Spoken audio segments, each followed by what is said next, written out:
NHL 에드먼턴 오일러스와 코너 맥데이빗이 8년에 1억 달러라는 초대형 계약을 맺었습니다. 타일러 존슨 역시 템파베이 라이트닝과 재계약했고, 많은 루머를 낳았던 일리아 코발추크는 러시아 잔류를 선언했습니다.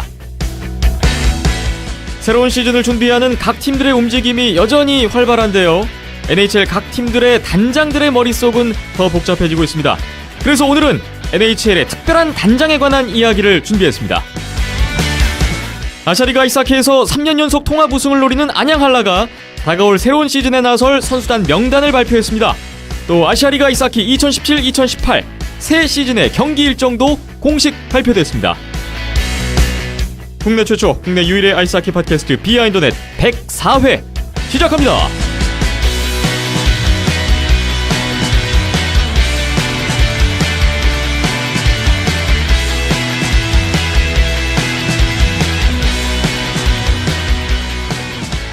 비하인드넷 104회 문을 열어봤습니다. 안녕하세요, 김태범이고요. 오늘도 이연섭 기자 나오셨습니다. 안녕하세요. 예, 안녕하세요. 오늘 7월 12일 수요일 오후에 녹음 진행하고 있습니다. 오늘도 상당히 무더운 날씨인데 이 무더운 날씨 속에서 시원한 아이스하키 얘기를 나눠볼까 합니다. 오늘도 저희 둘이 하게 됐습니다. 박김찬 PD가 지난주에 이어서 참석을 하지 못하게 됐는데 개인 사정으로 좀 건강상의 이유가 생겼어요. 뭐 알고 계신 분들은 알고 계실 것 같은데요. 좀 몸이 좀 좋지 않아서 휴식이 좀 필요한 것 같습니다. 그래서 재충전을 하고 돌아올 예정이고요. 너무 좀 바쁘게 움직이고 제가 봤을 때 너무 일을 많이 해서 그런 게 아닌가, 몸에 좀 무리가 가지 않은 게 아닌가, 예, 좀 그런 생각을 해봅니다. 건강한 모습으로 다음 주에 다시 좀 볼 수 있었으면 좋겠습니다. 오늘 여러분의 댓글 먼저 또 보고 출발을 해볼게요. 팟빵 댓글 또 있습니다. 폴 피핀과 실버버그님이 와주셨네요.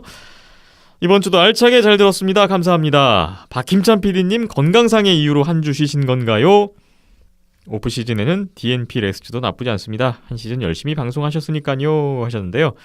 아마도 박김찬 PD의 SNS를 보시고 건강상의 이유를 말씀하신 것 같아요. 네. 자, 건강한 모습으로 돌아올 거라 기다려보겠습니다. 질문을 남겨주셨는데 이번 시즌 신인 1라운드 드래프트 선수들을 순위대로 소개해 주실 수 있느냐, 이런 얘기예요. 히셔 선수, 따축 선수를 연상하게 한다, 등등 해서 부탁의 말씀을 좀 주셨네요. 너무 무리한 질문인 것 같아서 죄송하긴 합니다만요 하시면서 말씀을 주셨습니다. 신인 선수들 지난번에 프리뷰 때 한번 간략하게 주요 선수들 언급을 했었는데 글쎄요, 두 기자님이 언제 한번 이런 게 가능할지도 모르겠어요. 예전에도 이런 거 했었던 기억은 있는데 사실 시간만 충분하다면은 그냥 한 명 한 명 다 해드릴 수 있는데 네. 아무래도 이게 녹음 시간이라는 게 정해져 있다 보니까 저희도 이제 추리는 게 항상 어렵습니다. 네. 네, 그렇기 때문에 한 주에 5명이면은 좀 끌리는 느낌이 들 가능성이 있을 것 같아서 일단은 말씀은 감사히 받겠습니다. 네, 고려사항으로 네, 감사히 받겠습니다. 의견 감사합니다. 그리고 두 번째 질문이 NHL이 썸머리그 같이 신인급 선수들이 경기하는 경우가 있냐는 질문이 있어요. 기본적으로 썸머리그는 제가 없는 걸로 알고 있고요. 이제 디벨롭먼트 캠프라고 해서 선수들을 초청을 해가지고 이제 굉장히 젊은 선수들, 드래프트 된 선수들이나 아니면 진짜 초청 선수들을 초청을 해서 굉장히 젊은 선수들끼리 이제 같이 훈련시키는 그런 거는 있습니다. 그리고 사실상 이제 프리시즌이죠. 이제 9월에 이제 하는 프리시즌이 이제 거의 웬만하면 신인급 선수들이 대부분 출전하기 때문에 오히려 그게 조금 더 이제 NBA의 썸머리그라고 비교를 하시면은 조금 더 맞는 것 같은데 그것도 사실 조금 다르죠. 왜냐하면은 베테랑 선수들이 첫 경기 참여하고 두 번째 경기 쉬고 그런 식으로 계속 돌아가면서 참여를 하기 때문에 어쨌든 근데 NBA 썸머리그랑 완전히 이제 일치하는 느낌의 그런 신인급 경기 이런 거는 제가 알기로는 없는 걸로 알고 있습니다. 그렇군요. 그리고 여자 하키리그 얘기를 주셨는데요. 여자 하키리그 소식도 부탁드립니다 하셨습니다. 여자 하키리그 지금 태능 빙상장에서 진행이 되고 있어요. 7월 16일까지 이제 막바지 일정을 소화하고 있는데요. 저희도 기회가 닿는 대로 여자 선수들 소식을 좀 전할 수 있도록 생각을 하고 있습니다. 준비하고 있으니까 다음번 기회를 통해서 또 말씀을 드리겠습니다. 다음 댓글로 넘어가 보겠습니다. 안양한라가 새로운 시즌 선수단 명단을 발표했는데 그와 관련해서 마이크 테스트위드 선수가 명단에 없다라는 것에 대한 이제 반응들이 댓글로 나타났습니다. 먼저 크론바르드님, 오늘 안양한라가 베르니코프 스카빠니 영입한 소식을 들었습니다 하시면서 대명도 기대되고 한라도 기대되고 하이원만 몇 년째 조용히 지내는 것 같아 아쉽네요 하셨고요. 테스트위드 선수가 한라와 계약하지 않은 거 너무 아쉽다고 하셨어요. 라던스키까지 돌아오면 테라성 라인 한번 오랜만에 기대를 하셨던 모양인데 테스트위드 선수 아시아리가 아니라 다른 해외 리그로 가는 건가요? 하셨고요. 그리고 네이버 쪽 댓글로 넘어가 볼 텐데 이갈링 님도 역시 테스트위드 선수에 대한 얘기를 주셨습니다. 테스트위드 쇼크! 사연이 좀 안타까워요. 지난 시즌 결승 3차전 마지막 경기 때 큰맘 먹고 테스트위드 유니폼 질렀는데 이거 어떡합니까? 무슨 도전 어쩌고 하길래 뭐 큰 무대로 가면 이해해야지 했는데 엘리트 프로스펙츠에 뜬 루머처럼 진짜 하이원으로 가면 점점점 허허허허 이런 반응이 또 나옵니다. 테스트위드가 다음 시즌에 없다는 게 충격이 커서 일이 손에 안 잡히셨대요. 라자가 있을까 없을까만 궁금했는데 그게 문제가 아니었을 줄이야 하셨습니다. 안양한라의 명단에 테스트위드가 없습니다.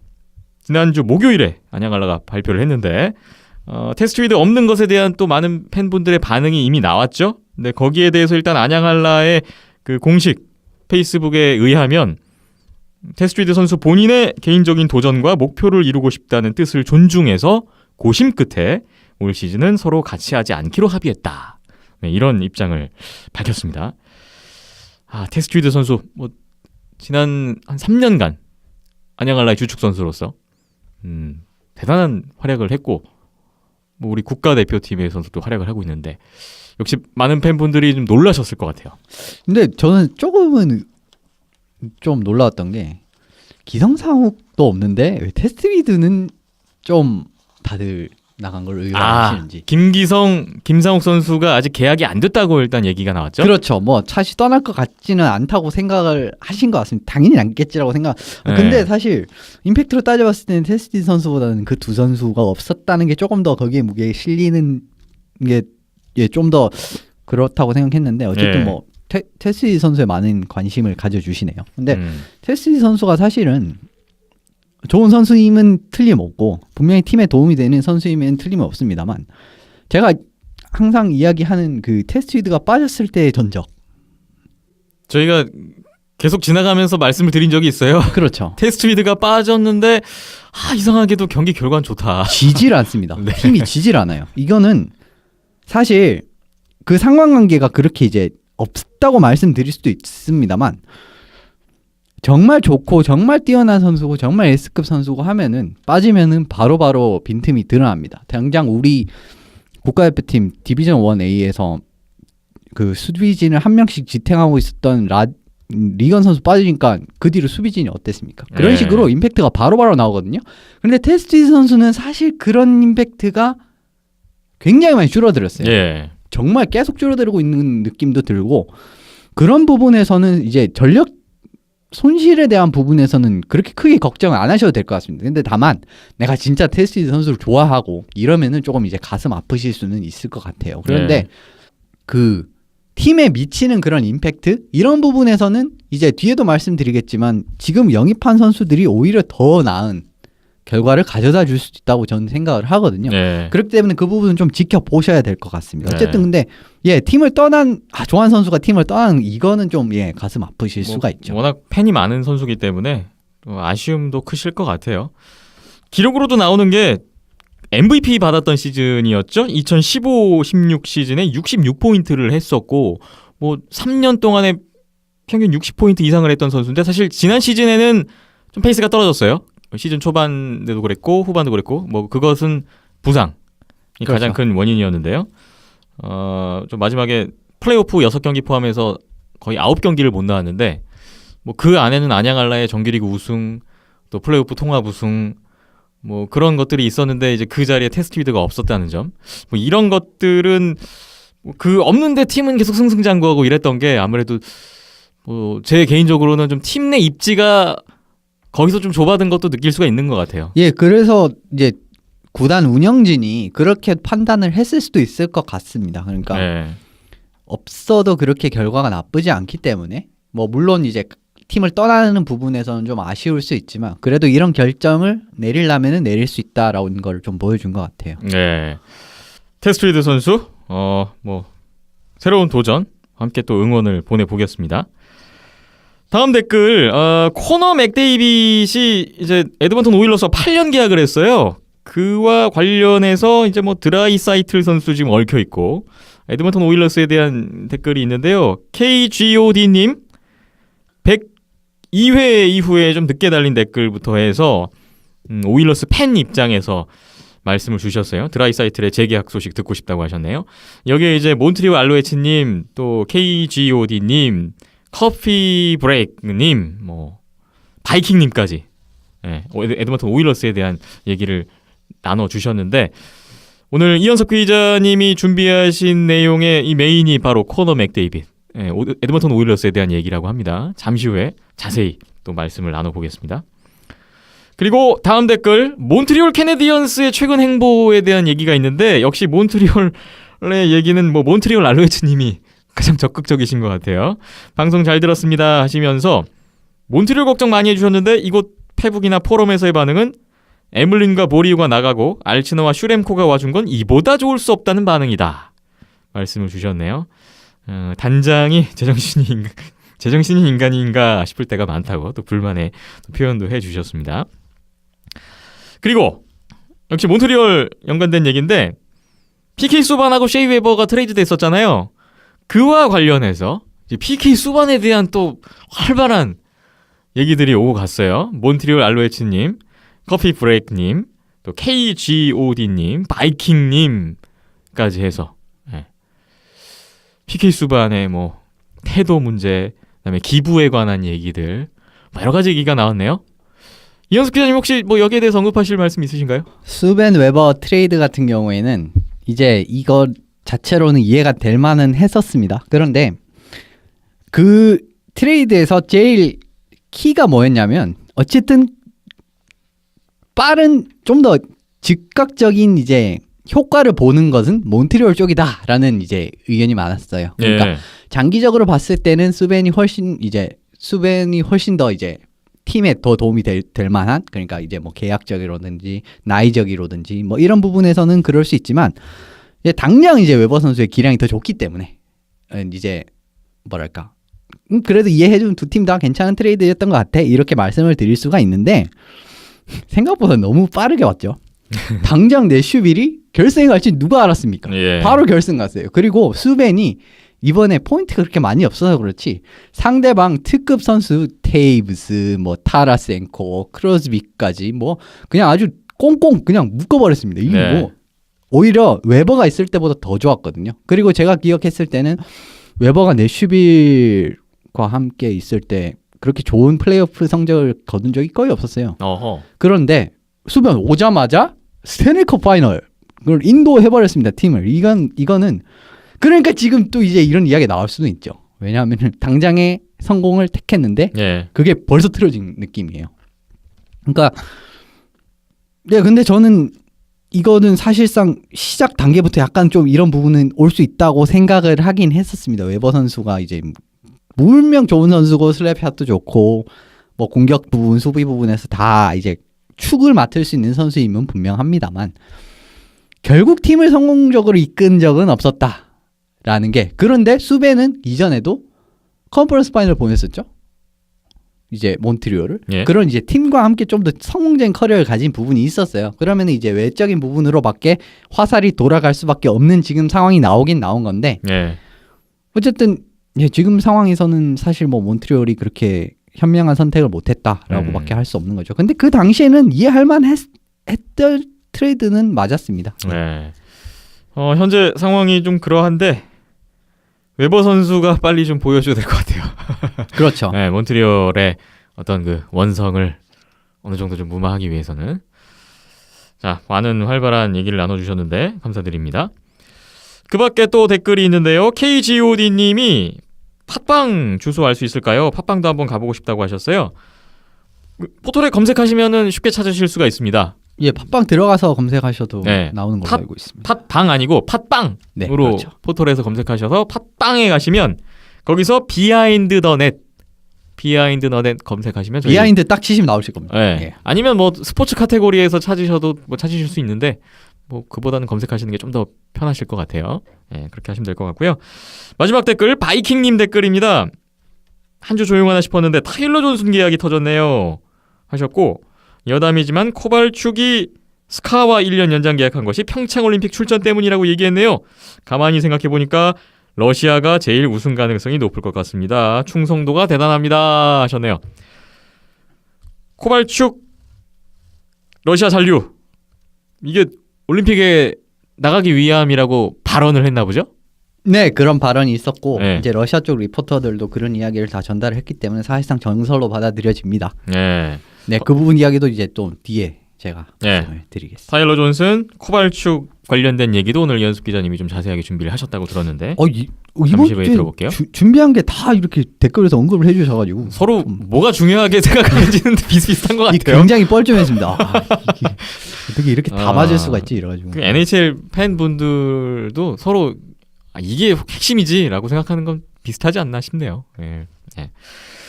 오늘 여러분의 댓글 먼저 쭉 살펴봤습니다.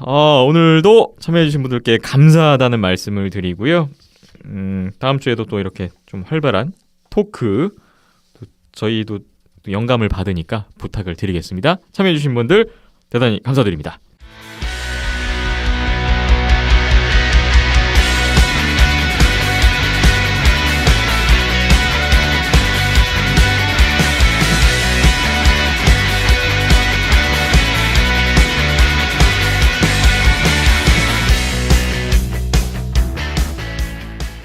비하인드넷 104회 본격적인 얘기로 들어가 보겠습니다. 오늘 먼저 이현섭 기자와 함께 지난 한 주간에 있었던 NHL 주요 계약 소식들을 정리해 보겠는데요. 앞서 댓글 내용하고도 상당 부분 겹치는 그런 이슈들이 있어요. 오늘 크게 뭐 세 가지로 정리를 해주셨군요.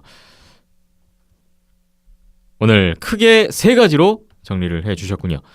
먼저 이게 좀 큰 뉴스긴 했습니다. 코너 맥데이빗 에드먼턴 오일러스와 계약을 했는데 이게 계약은 계약인데 엄청난 계약을 했어요. 8년에 1억 달러라는 어마어마한 계약을 체결했습니다. 예, 한화로 1,000억 정도 되는 1,000억 이상이죠. 예. 8년에 1,000억. 그렇죠. 예, 그렇게 이야. 어마어마한 계약이라고 할 수가 있는데 이제 리그 3년 차에 접어드는 맥데이비드 선수를 사실 이렇게 초대형 계약으로 잡으면서 좀 주장대로 이렇게 확실하게 해줄 줄은 사실 이 정도까지 해줄 줄은 몰랐습니다. 저는. 예. 그런데 루키 시즌에도 사실 이제 부상을 제외를 했으면 정말 좋은 모습을 보여줬었고 지난해 같은 경우에는 뭐 부상 없이 풀타임으로 출장을 하니까 30골 70어시스트라는 100포인트를 했어요. 말도 안 되는 기록을 남겼죠. 그렇고 NHL 올스타 선정됐었고 아트로스, 하트 메모리얼, 테드린지, NHL 퍼스트 팀까지 다 들면서 예. 그야말로 본인의 가치를 확실하게 증명했던 시즌이라고 말씀드릴 수 있을 것 같습니다. 예. 워낙 어마어마한 시즌을 보냈고 그에 대한 약간 대우라고도 그렇죠.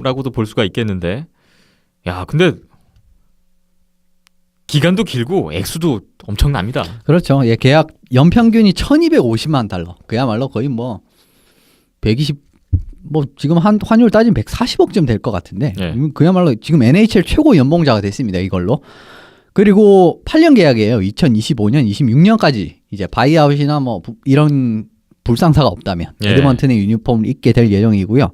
그리고 2022년, 23년부터는 노 무브먼트 클라우스 NMC가 포함이 되어 있습니다. 그럼 대우할 건 다 해줬어요. 지금 CBA에서 보장하는 최장 연도인 8년 계약인 것도 해줬고요. 예. 그리고 지금 이게 이전까지 NHL 최고 평균 연봉자가 누구냐 하면 테이브스 케인 둘 다 $1,050만 받았습니다. 예. 그러니까 연평균이 $1,050만. 그런데 이거보다 $200만 더 많은 1250만. 그렇죠. 최고의 대우를 해줬다라고 말씀드릴 수 있을 것 같습니다. 네. 코너 맥데이빗의 이런 계약 소식 뒤에 여러 가지 반응들이 나왔는데 충분히 뭐 이럴 만한 자격이 있다. 뭐 워낙 뛰어난 선수고 뭐 그런 반응도 있습니다만 우려의 목소리도 한편으로 있는 것도 사실입니다. 그렇죠. 지금 셀러리 캡의 비중을 따져보면은 16.7%라는 어마어마한 한 선수가 예. 16.7%를 차지하는 이런 수준의 큰 계약이에요. 정말 어마어마한 계약이죠. 예. 그렇기 때문에 계약이 시작되는 18, 19 시즌부터 8년간 최소한 지금 느낌의 활약을 보여줘야 됩니다. 100포인트. 100포인트 플러스에 팀을 플레이오프로 인도하고 제 생각에는 스탠리컵도 한두 번까지는 좀 어려울 수도 있겠지만은 한 번 정도는 최소한 들어야 예. 예전 이제 시카고 블랙호크스가 막 그 서부 결승을 밥 먹듯이 가든 요런 느낌으로 활약을 해줘야만이 이제 좀 기대에 충족시키는 활약이라고 말씀을 드릴 수가 있을 것 같습니다. 예. 정말 웬만큼 받는 게 아니라면은 진짜 인정을 하겠는데 이게 지금 $1,250만 너무 큰 수치거든요. 그렇기 때문에 그 정도의 활약은 보여줘야 에드먼턴 입장에서는 뭐 손해가 아니다라는 말씀을 드릴 수 있을 것 같습니다. 근데 셀러리 캡 16.7%라고 하셨는데 아무래도 부담이 됩니다. 이게 다른 선수들의 계약에도 분명히 영향을 미칠 거거든요. 그렇죠. 뭐 아무래도 드라이사이틀 선수 그냥 당장 말씀드릴 수가 있을 것 같은데요. 지금 제한적 자유계약 상태를 획득을 했습니다. 그래서 이제 교섭을 아직도 하고 있는 걸로 알고 있는데 맥데이빗 선수와 정말 호흡 부분에서는 이보다 잘 맞을 수 없다라는 평가를 보여줬던 드라이사이틀 선수인데 그 전 시즌 대비해서 작년 시즌은 무려 26포인트나 포인트가 뛰었어요. 예. 그래서 거의 경기당 1포인트급 선수로 성장을 했거든요. 그래서 지금 맥데이빗 선수의 계약의 흐름으로 봤을 때는 8년에 한 $800만 선에서 시작을 해야 될 것 같은데 협상을 과연 어떤 선택을 내릴지도 좀 의문이 들긴 듭니다. 네. 그리고 아이사키가 한두 명 잘해가지고는 한두 명으로 하는 스포츠가 아니잖아요. 그렇기 때문에 지금 시카고 블랙호크스가 테이브스 케인의 셀러리 캡으로 사실 그 셀러리로 얼마나 지금 고생을 하고 있습니까? 선수들 계속 보내고 올해도 막 보내고 지금 난리도 아닌데 어느 수준에서 요 두 선수를 잡을 수 있을지가 사실 에드먼튼 전력에도 꽤 영향을 미칠 것 같습니다. 그리고 다음 CBA 협상에 셀러리 캡의 상한선이 뭐 NBA처럼 큰 폭으로 뛰지 않는 이상은 캡 유동성이란 문제는 계속 이제 에드먼튼이 안고 가야 할 수밖에 없어요. 그렇기 때문에 이런 부분은 좀 어떻게 보면 내년이 정말 뭐 이런 말씀 드리기는 싫지만은 내년이 캡 유동성 측면에서 봤을 때는 에드먼튼의 대권을 노릴 수 있는 거의 마지막 시즌이라도 볼 수도 또 마지막 시즌이 될 수도 있을 것 같습니다. 예. 네. 코너 맥데이빗의 8년 $1억 계약 또 명과 암이 좀 있을 것 같은데 결과가 말해주겠죠. 또 드라이사이틀 선수의 계약이 어떻게 나올 것인지 이것도 주목되는 대목입니다. 다음 소식으로 넘어가 볼 텐데요. 타일러 존슨이 템파베이 라이트닝과 또 재계약을 했어요. 여기도 7년 계약이네요. 네, 뭐 7년이면 굉장히 좋게 대우를 해준 거고요. 지금 연 $500만, 뭐 앞서 말씀드린 계약에 비교하면 굉장히 적은 수치라고도 생각하실 수 있습니다만 이 정도만 돼도 굉장히 고액 연봉이라고 말씀드릴 수 있는 수준이고요. 예. 3년 전에 72포인트를 기록하면서 정말 뭐 최고의 모습을 보여주지 않았습니까? 그런데 뭐 최근 두 시즌은 그 정도는 아니었어요. 그래도 매년 이제 건강하게만 뛴다면 50에서 60포인트 정도는 안정적으로 기대를 할 수 있는 좀 보조 득점원으로 굉장히 이상적인 선수라고 생각을 합니다. 예. 그런데 지난 두 시즌간 풀타임을 소화한 적이 한 번도 없습니다. 60경기 가량을 소화를 했는데 이 부분에서는 팀 입장에서는 좀 불안 요소로 작용을 할 수 있는 부분이긴 합니다. 예. 하지만 팀의 쿠체로프, 킬론, 팔라트 같이 호흡이 맞는 선수들이 많다는 게 이게 정말 장점이거든요. 누구와 손발을 맞춰도 안정적으로 이제 결과가 나온다는 게 팀 입장에서는 정말 좋은 거기 때문에 부상만 없다면은 이제 스탬코스 라인을 보조해가지고 템파의 탑6에서 정말 좋은 모습을 보여줄 수 있을 것 같습니다. 그리고 지난 시즌 끝으로 얼마 전에 이제 조나탄 드루잉 선수가 트레이드 되지 않았습니까? 예. 그렇기 때문에 요 선수의 공백마저 어느 정도는 조금은 탈러 존슨 선수가 어느 정도 이 공백을 조금은 가져와서 메워야 되거든요. 그렇기 때문에 무엇보다도 건강하게 템파베이의 공격진을 좀 지탱할 필요가 있어 보이네요. 템파베이와 7년에 3,500만 달러에 계약한 타일러 존슨 소식이었습니다. 다음 얘기로 넘어가 보겠습니다. 코발축.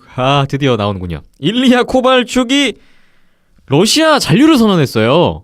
그렇습니다. 이제 뭐 러시아 쪽에서 나오는 보도를 들어보면은 6월에 NHL이 올림픽 불참을 완벽하게 이제 딱 천명한 이후로부터 결정을 굳혔다고 합니다. 사실상 이제 네. 그때부터 안 갈 거라고 결정을 했고, 그걸 들은 시점부터 그 소식을 듣자마자 이제 스카와 계약을 거의 뭐 진행한 수준으로 갔다고 들었고요. 그리고 현재 시점에서 NHL 복귀를 이야기하는 건 좀 이르다라고 또 밝혔어요. 예. 그 인터뷰에서도 그렇게 밝혔고, 그리고 그간 많은 루머로는 많은 팀들이 코발추크 선수를 노린다라는 루머가 많지 않았습니까? 그렇죠. 그런데 그게 이제 코발추크 선수가 개인 협상을 한 건 아니고 이제 뉴저지 데블스와 이제 협상을 많이 했다고 합니다. 그러니까 뉴저지가 다른 팀들하고요. 그렇죠. 예. 그러니까 뭐 사인 앤 트레이드를 그냥 염두에 둔 이런 여러 가지 협상이었다라고 생각을 하시면 될 것 같고요. 예. 어쨌든 그런 부분에서 확인을 했습니다. 어쨌든 잔류 선언 이후에 당장은 어느 팀과 계약을 했다라는 게 안 나왔는데 그 다음 날인가 다다음 날인가 나온 걸로 기억을 합니다. 그런데 원소속 팀이었던 스카 상트페테르부르크 팀과 1년 재계약을 하면서 잔류를 했고요. 예. 아무래도 지금 근데 스카를 보시면 이번에 시파치오프 선수가 베이거스로 갔고 에브게니 다도노프 선수가 플로리다 팬서스로 이제 이적을 선택을 했습니다. 예. 그렇기 때문에 이 선수들의 이탈이 계속 지금 이어지는 상황에서 그 여파를 그나마 코발추크 선수가 남아서 좀 최소화할 수 있을 것 같고요. 어쨌든 올림픽에 대한 정말 강한 열망을 과시한 만큼 지금 올림픽 국가대표팀 참가는 거의 유력한 것 같은데요.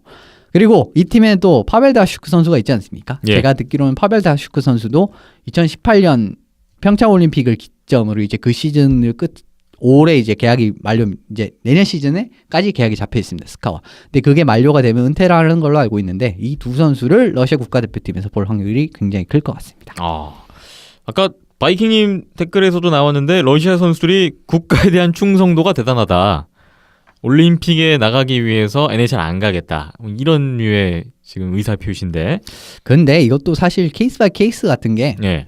결국 이번에 이적을 선택한 선수들을 보면은 뭐 NHL에서 차출이 불가능한 걸 알고 있음에도 불구하고 갔다는 이야기는 또 뭐 그렇지 않은 선수들도 있다라고 네. 말씀을 드릴 수 있을 것 같고, 가고 싶어도 못 가는 선수들이 있는 반면에 뭔 짓을 했어도 가겠다라는 선수들이 있는 걸 보면은 어쨌든 다른 국가대표 팀들과 비교를 했을 때는 상대적으로 애국심이 정말 강한 것 같긴 합니다. 네. 코발추크 선수 외에도 지금 러시아 선수들이 KHL로 돌아간다는 입장을 밝힌 선수들이 있어요. 그렇죠. 얼마 전에 이제 스카와 쌍벽을 이루는 명문 구단인 체스카 모스크바 팀이 3명의 재계약 선수를 이제 4명을 재계약 선수 1명과 새롭게 영입한 선수들을 발표를 했는데, 예. 여중에 이제 제 생각에 일리아 소로킨 선수가 넘어올 줄 알았는데 이 선수도 잔류를 선택했습니다. 이 선수가 뉴욕 아일랜더스에 드래프트가 됐고 최근 2년간 체스카 모스크바의 골리를 그야말로 확고하게 지킨 선수인데 이제 넘어올 때가 되지 않았는가 생각했는데 체스카와 잔류를 했어요. 이걸 시작으로 니키타 네스트로프, 키릴 카프리조프, 미하일 그리고렌코 선수와 각각 3년 계약을 체결을 하면서 예. 선수 보강을 완료했다는 소식이 들어왔습니다. 네. 네스트로프 선수 같은 경우에는 이제 템파베이에서 7번째 수비수로 주로 활약을 했었고요. 몬트리올에서는 좀 자리를 잡지 못했죠. 근데 기량 자체는 저는 그렇게 나쁘진 않다고 봅니다. 그래서 뭐 괜찮은 영입이라고 보고요. 그 다음에 뛰어난 개인 기량 하면 또 이 선수가 정말 예전에 2012년 드래프트에 다크호스로 평가를 받았었습니다. 이제 버팔로 세이버스가 이 선수를 조금 일찍 지명을 하면서 잘 터지려나? 라고 생각했는데 생각보다 터지지 못했습니다. 그래서 자리를 그 뒤로부터 계속 자리를 잡지 못했던 미하일 그리고렌코 선수 같은 경우도 체스카 입장에선 정말 많은 도움이 될 거예요. 이 두 선수가. 예. 그런데 이 선수들 중에서 제일 눈에 띄는 거는 키릴 카프리로프 선수가 제일 눈에 띕니다. 지난해 살라바트에서 정말 좋은 모습을 보여줬거든요. 근데 이 선수가 2015년 5라운드로 미네소타에 지명된 선수입니다. 예. 근데 NHL보다 KHL에서 3년을 더 뛰는 결정을 한 것도 조금 흥미롭습니다. 이 선수가 언더20에서 러시아 국가대표팀 주장을 맡았었어요, 이번에. 예, 예. 그런데 7경기에서 12포인트를 올렸습니다. 잘했네요. 골이 9개예요. 예. 정말 좋은 모습을 보여줘서 미네소타 팬들이 너무 많이 기대를 했을 거거든요. 내년에 얘가 우리한테 오면은 이런 득점력 가진 선수도 오고 점점 팀이 좋아질 거다. 그리고 에릭 하울라도 떠났기 때문에 자리도 하나 생겼는걸 이러면서 굉장히 좋아했는데 이 기대가 3년 미뤄지게 됐습니다. 그런데 뭐 그래도 좀 긍정적인 부분은 뭐냐라고 하면은 3년 뒤에도 23살밖에 안 됩니다. 아직 나이가 어리네요. 그렇죠. 오히려 더 좋을 수도 있어요. 괜히 일찍 서둘렸다가 적응도 못하고 가는 것보다 더 좋을 수도 있을 것 같기 때문에 그때라도 늦지는 않을 것 같고요. 그리고 추가적으로 한 명을 잊었는데 이번에 확장 드래프트에서 템파베이에서 베이거스로 이제 적을 옮긴 선수가 한 명 더 있죠. 예. 이 선수가 니키타 구세프 선수인데 스카에서 작년에 어마어마한 활약을 했습니다. 정말 이 선수가 저는 이 선수를 템파가 이 선수를 그래도 가지고 가지 않을까 생각을 했는데 이 선수를 넘겼어요. 예. 그런데 이 선수도 카프리조프와 비슷한 선택을 한 게 스카에 잔류하는 결정을 했습니다. 제가 듣기로는 이번 템파베이에 합류할 가능성도 어느 정도 있다고 이제 그쪽에서 러시아 쪽에서 보도도 많았었는데 이 선수도 잔류 선언을 하면서 어쨌든 베이거스 입장에서는 또 젊은 선수 한 명을 젊고 유능한 선수 한 명을 언젠가는 볼 수 있을 것 같은 느낌이 드네요. 예. 러시아 선수들이 이렇게 KHL로 향하는 소식들이 전해졌는데 이런 것들을 보면 정말 내년 평창 동계올림픽 NHL 선수들이 안 나오는 상황에서 러시아가 세겠다. 이런 생각을 한 번 더 해보게 됩니다. 객관적인 전력으로 봤을 때는 사실상 러시아를 이길 만한 팀이 없죠. 네, 지금 상황에서는 그렇습니다. 이제 KHL은 당연히 선수를 다 보낼 거기 때문에 그런 부분을 감안했을 때는 말씀 주신 대로 러시아가 어떻게 보면 그냥 전력적으로 봤을 때는 가장 유력한 우승 후보인 맞아요. 그런데 러시아는 항상 저는 좀 러시아 키 좀 좋아하기 때문에 러시아를 좀 미는 편인데도 불구하고 맨날 이길 것 같은 경기에서 고꾸라지는 경기가 많았습니다. 예. 이번에도 그런 모습이 나올지 아니면은 이번에는 어떻게 잘 극복을 해낼지 이 부분도 좀 관심이 가는 부분이네요. 그렇군요. 이현섭 기자와 함께 지난 한 주 동안에 있었던 주요 선수들의 계약 소식, 주요 크게 몇 가지만 일단 정리를 해봤습니다. 또 한 주간에 여러 가지 일들이 벌어지겠죠? 다음 주에 또 어떤 내용들이 올지 또 기다려 보겠습니다.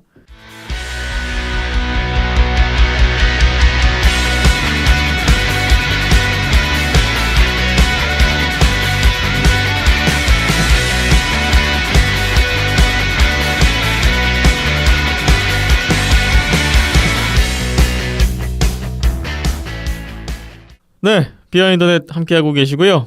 앞서 이현숙 기자와 함께 먼저 얘기를 나눠봤는데 지금 오프 시즌 동안에 NHL 각 팀들의 움직임들이 바쁩니다. 또 그중에서도 단장들의 역할이 큰데 단장들의 머릿속도 복잡할 것 같고 아주 또 더 가장 바쁜 사람이 아닐까 싶어요. 오늘 손상호 기자가 준비하신 내용이 바로 NHL 단장들에 대한 또 재미난 이야기가 있다고 합니다. 어떤 이야기가 있을지 기대해보면서 바로 연결해 보겠습니다. 캐나다 밴쿠버 연결해 보겠습니다. 손상호 기자님, 안녕하세요. 예, 안녕하세요. 네, 지난 거의 한 달간 베이거스의 확장 드래프트 있었고 신인 드래프트 또 FA 시장 개막까지 참 많은 일들이 있었어요.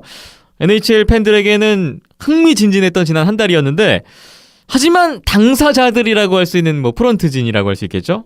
특히 31개 팀들의 단장들, 이 사람들한테는 굉장히 바빴던 나날이었던 것 같습니다. 이제 7월 중순에 접어들고 있는데요. 오프 시즌이 소강 상태 들어가고 있는 듯도 합니다. 지금 이 순간에도 NHL 단장들 두뇌 싸움이 대단할 것 같은데 그런데 오늘 바로 이 타이밍, 이 시기에 손상호 기자님이 NHL 단장들에 대한 이야기를 준비하셨다고요?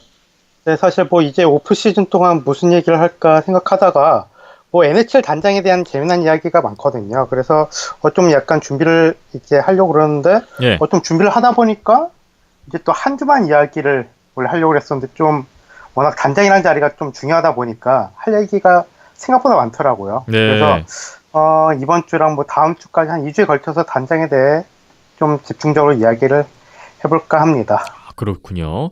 본격적으로 이야기를 하기 전에 우선 NHL 31개 팀의 단장 리스트를 살펴봤는데 선수 출신 단장이 유난히 많던데요.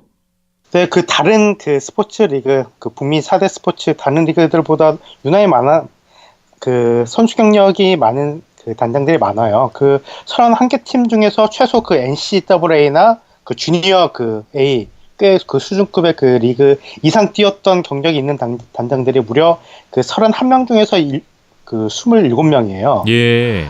그래서 그 딱 4명만 그 하키 선수로서 커리어가 제대로 없었던 건데, 그리고 또 그 중에서는 그 NHL 경력이 있는 단장이 그 반 이상인 그 19명이고요. 예. 그래서 우선 뭐 메이저리그만 봐도 그 메이저리그 경력이 있는 단장은 딱 한 명뿐이고, 뭐 다른 뭐 NFL이나 NBA에서도 선수 출신 단장이 그렇게 많지 않은 편인데, 그만큼 NHL 단장직만큼은 그 선수 출신에게 그 좀 훨씬 더 열려 있다는 것을 좀 볼 수 있는 것 같아요. 선수 출신이 유독 많은 NHL입니다. 현재 31개 팀 중에서 19명이나 NHL 경력이 있다고 말씀해 주셨는데 그럼 그들의 선수 시절은 어땠는지 궁금해지는데요. 네, 우선 그 31개 팀 중에서 그 무려 8명이 그 NHL에서 그 20년 가까이 뭐 1000경기 이상 뛴 선수 출신이에요. 그래서 무려 8명 정도가 진짜 굵직한 그 커리어를 그 남겼던 선수 출신이고요. 예. 또 그리고 올스타 출신 선수도 7명이고 그 또 명예 전당 그 아이스하키 선수로서 가장 그 좀 최고의 자리라고 할 수 있는 명예 전당에 헌액된 슈퍼스타 출신도 무려 4명이나 돼요. 예. 그리고 이 4명의 단장들은 그 선수로서도 이 최고의 자리를 올랐던 선수들이 또 은퇴하고 나서도 이제 팀 운영진으로서 최고의 자리에 오르게 된 거죠. 그렇군요. 그래서 오늘 바로 이 슈퍼스타 출신 단장 4명의 단장에 대해서 집중적으로 소개를 해주신다고 들었습니다. 네, 그 슈퍼스타 출신의 그 단장. 사실 NHL 역사로 볼 때 선수 시절에 슈퍼스타였지만은 그 단장을 맡고 나서는 좀 성공 케이스가 그렇게 많지 않았던 것이 사실이에요. 뭐, 지난 그 99년 달라스 우승의 주역이었던 그 조 누엔다이. 이분도 그 2009년 이후로 그 4년 동안 그 댈러스의 그 단장을 맡았다가 그 4년 동안 정말 그 댈러스의 암흑기를 만들기도 했었고, 예. 또 필라델피아 플라이어스의 그 레전드 바비 클락이라는 그 이런 분도 있었는데, 오랜 기간 동안 좀 필라델피아의 단장을 맡으면서 90년대 그 팀을 좀 그 필라델피아를 좀 꾸준하게 강팀을 만들긴 했지만은 좀 실패한 트레이더들도 많았고 결국 우승에는 실패했으니 결국 뭐 성공한 단장이라고는 이야기할 수 없을 것 같아요. 그럼에도 예. 불구하고 이 NHL 팀들은 그 스타 출신의 선수들을 단장으로 임명하고 있고 뭐 벌써 그 지난 뭐 4월 만에 해도 그 선수 시절 그 최고의 수비수 중 하나였던 그 롭 블레이크가 LA 킹스의 단장에 오르기도 했었습니다. LA 킹스의 롭 블레이크. 오늘 가장 먼저 언급해 주실 첫 번째 단장이 바로 이 롭 블레이크 단장이죠? 네, 그 롭 블레이크 같은 경우는 20년 동안 NHL에서 뛰면서 그중 14년을 LA 킹스에서 활약하면서 그 NHL 최고 그 투의 수비수로 그 꼽혔던 선수였었어요. 네. 지난 뭐 98년에는 그 노리스 트로피를 수상하게 됐었고 올스타전에도 무려 7번이나 선정되기도 했었죠. 뭐 지금으로 따지면 몬트리올의 뭐 셰이 웨버 하고 약간 좀 비슷한 느낌이었던 그 수비수였던 것 같아요. 예. 뭐 비록 우승은 뭐 콜로라도에서 2001년에 했었고 은퇴는 그 LA 킹스의 라이벌 팀의 사노세 샥스 소속으로 했지만은 뭐 LA 킹스 역대 수비수 중 최대 경기 출장수 또 최다 포인트 기록을 갖고 있는 그 LA 킹스 레전드 출신이죠. 예. 지난 2010년에 그 은퇴를 하면서 2013년에 그 LA 킹스의 부단장을 맡고 난 이후에 그 플레이오프 그 실패가 확정됐었던 지난 그 LA 킹스가 그 플레이오프 진출에 실패했던 지난 4월 그 롬바르디 단장이 물러나면서 블레이크는 이제 부단장에서 단장으로 승진하게 됐었어요. 뭐 아직까지 뭐 지난 뭐 3달 동안 단장으로서는 그렇게 별다른 모습을 보여주지는 못하고 있는데 사실 LA 킹스가 2012년, 2014년 그 우승 이후 약간 좀 소강 상태예요. 좀 안 좋은 계약들도 많고. 그래서 앞으로 에릭 킹스 이게 좀 내리막을 타고 있는 에릭 킹스를 어떻게 또 반등시킬 수 있을지 좀 앞으로 지켜봐야 될 것 같네요. LA 킹스에서 큰 족적을 남겼던 레전드 롭 블레이크 감독이 아니라 단장으로 오게 됐는데 또 어떻게 팀을 이끌어갈지 기대가 되네요.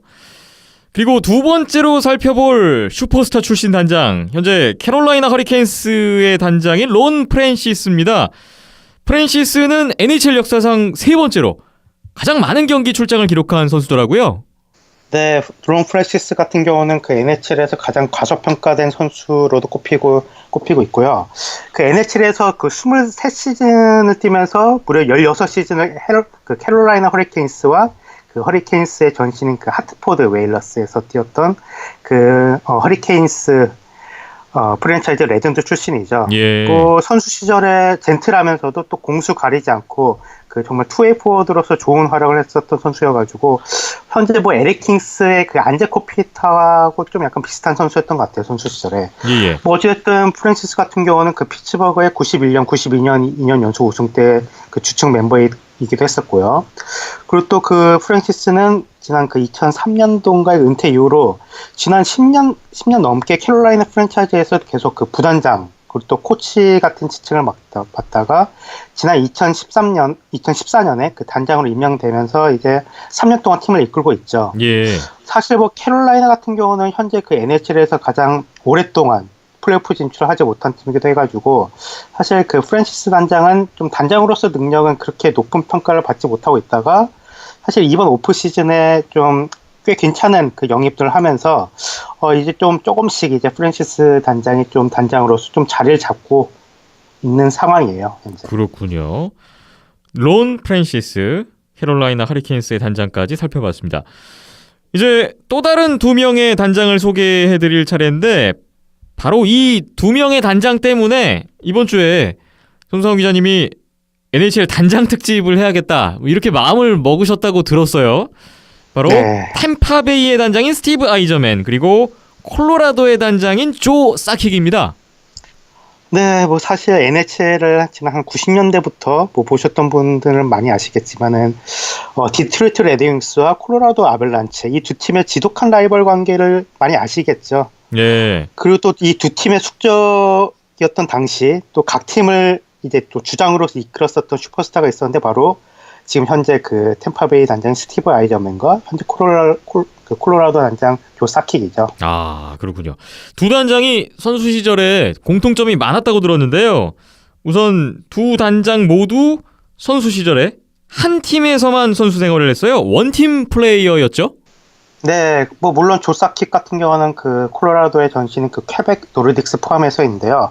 어찌됐든 뭐 두 선수 모두 아주 그 어린 20대 초반 때부터 그 정말 좋은 활약을 하고 또 리더십을 인정받으면서 그 팀의 주장을 맡았고 또 주장 자리를 거의 20년 동안 지켰던 이런 공통점도 있었고요. 예. 또 두 선수 다 지난 2002년 올림픽 때 그 솔트레이크 올림픽 때 나란히 캐나다의 그 부주장을 맡으면서 캐나다가 50년 만에 올림픽 금메달을 차지하는데 아주 좋은 활약을 하게 됐었어요. 네. 또 그뿐만 아니라 두 선수 같은 경우는 20년 동안 굉장히 꾸준한 그 모습을 보여주면서 그 NHL 역대 포인트 각각 7위, 9위에 이렇게 나란히 올라 있기도 한데요. 그리고 또 우승 같은 경우도 아이저맨이 그 디트로이트 소속으로 3번, 사킥 같은 경우도 2번을 차지하면서 나름 그 우승 좀 청부사 같은 모습을 보여줬었고 또 두 선수 모두 그 스테니커 MVP를 수상하게 됐었어요. 예. 게다가 또 선수 시절에 그 말보다는 좀 행동으로 보여주는 약간 좀 조용한 리더십을 추구했었던 것조차 비슷한 두 선수인데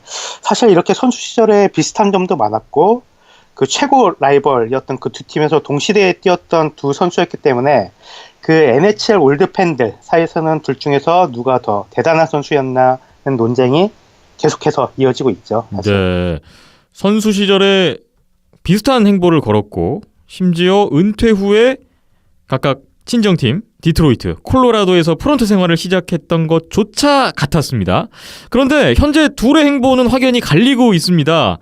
우선 현재 평가부터 이야기해보자면 스티브 아이저맨은 NHL 최고의 단장 중 하나로 그리고 사킥은 NHL 최악의 단장 중 하나로 꼽히고 있어요. 네, 굉장히 좀 많이 엇갈리게 됐는데 예. 하면서부터 사실 뭐 우선 뭐 조사키 콜로라도 단장에 대해서 이야기를 해볼까요 먼저. 사키 같은 경우는 그 20년 넘게 그 콜로라도에서 선수 생활을 한 이후로 그 콜로라도를 떠나지 않고 또 그 은퇴 이후에도 그 2011년부터 그 팀의 프론트진 중 하나로 일을 하다가 2014년 9월에 공식적으로 단장직을 맡게 됐었죠. 네. 그러나 콜로라도는 지난 그 3년 연속 플레이오프 탈락 펌해가지고 사킥이 콜로라도 단장이 임명된 이후로 단 한 번도 플레이오프 구경을 하지 못하고 있어요. 또 게다가 지난 시즌 같은 경우는 프랜차이즈 역대 최악의 시즌을 보내면서 좀 약간 좀 수모를 겪기도 했었죠. 그렇네요. 지난 시즌 정말 성적이 너무 안 좋아서 더 임팩트가 있는 것 같습니다. 사실 조사킥 하면 선수 시절에 그 많은 경기를 치르면서 큰 경기에 더 강한 면모를 보여주는 그런 어떤 강심장 그런 면모를 보여줬던 선수였는데 하지만 단장이 되고 나서는 전혀 그런 모습을 보여주지 못하고 있는 것 같아요. 네, 그러게요. 좀 사킥 선수 하면 좀 약간 좀 빅게임 플레이어 약간 이런 이미지가 있었는데 좀 단장이 되고 나서부터는 좀 배짱이 없어 보이는 모습인 것 같아요, 사실. 예. 사실 그 사킥이 처음 단장을 맡았던 그 시기만 해도 콜로라도 같은 경우는 굉장히 좀 젊고 좀 빠른 좀 매력적인 하키를 하던 팀이었는데 그러나 이 사킥 단장이 좀 계속해가지고 뭐 이긴라라든지 뭐 브래드 스튜어트 또 프랑스와 부슈민 이런 좀 한물 간 베테랑들을 계속 비싼 값에 영입하면서 좀 계속 나이가 좀 늘어나고 좀 느려지는 하키팀을 만드는 게 아닌가 좀 싶어요. 또 예. 게다가 또 스튜어트나 그 부슈민 같은 이 두 명 수비수는 그 계약 기간도 채우지 못하고 이미 바이아웃 되면서 좀 실패한 좀 계약이라는 것을 좀 이제 만천하에 공개가 됐었죠. 특히 지난 시즌에 콜로라도가 최악의 시즌을 보냈었는데 그럼에도 불구하고 지금 사킥 단장이 별다른 움직임이 없는데요. 네, 그러게요. 사실 뭐 우선 지난 시즌부터 말씀드리자면은 지난 시즌 초반부터 워낙 좋지 않은 성적을 냈기 때문에 일찌감치 시즌을 포기했었거든요. 예. 하지만은 시즌을 포기했음에도 불구하고 팔할 선수들을 제대로 팔지 못했어요. 뭐 우선 뭐 다음 시즌 FA가 됐었기 때문에 전혀 필요가 없었던 그 제롬 이길라 같은 경우도 그 가치가 정말 최저로 떨어질 때까지 기다리고 나서야 그 좀 되게 헐값에 팔아 넘겼고요. 예. 또 팀의 주축 공격수들이라고 할 수 있는 그 맷 유세인이나 뭐 란데스콕 이런 선수들을 좀 트레이드할 것처럼 계속 간만 보다가 좀 결국 팔지도 못하면서 이 그 해당 선수들에게 좀 많은 원망을 받고 있기도 해요. 뭐 특히 그 맷 유세인 같은 경우는 지난 시즌부터 심하게 좀 약간 그 사킥 단장이 그 가격을 굉장히 높게 책정했다가 그 트레이드 타이밍을 사실상 놓치면서 좀 몸값이 점점 낮아지고 있는 그런 모습인 것 같고요. 예. 뭐 주신 같은 경우는 사실 그 트레이드 루머에 계속 시달리면서 계속 좀 공개적으로 좀 불만을 나타내긴 했었죠. 그리고 또 이번 오프 시즌 같은 경우에도 그 오버페이를 받고 있는 좀 약간 내시빌의 그 느린 공격수 콜린 윌슨 같은 경우나 그 역대 최악의 전체 1픽 중 하나라고 할 수 있는 그 나일 야쿠포프 이런 선수들을 영입하는데 좀 그쳤고 예. 또 최대 약점이라고 할 수 있는 수비진은 전혀 보강이 되지 않고 있어요. 게다가 또 뭐 젊은 선수들 육성이나 뭐 신인 드래프트에서도 그렇게 뭐 아주 뭐 좋은 평가를 받고 있지 못하기 때문에 사실 그 사킥 단장은 현재 NHL에서 최악의 단장 중 하나라는 평가를 받고 있어요. 예. 뭐 사실 뭐 사킥 하면은 선수 시절에 워낙 대단한 업적을 이뤄냈기 때문에 사실 뭐 콜로라도에서는 뭐 사실상 까방권도 갖고 있었던 그런 좀 인물이라 할 수 있었는데 뭐 최근 들어서는 좀 콜로라도 팬들은 좀 이제 사킥 단장에 대한 좀 굉장한 불만을 나타내면서 이제 콜로라도 팬들은 이 사킥을 더 미워하기 전에 좀 단장직에서 좀 빨리 내려오기를 바라고 있죠. 아, 그렇군요. 사킥이 지금 이렇게 최악의 단장으로 거론이 되고 있는 가운데 앞서 함께 얘기 나왔던 선수 시절의 라이벌이었죠. 아이저맨 단장의 행보는 많이 다릅니다.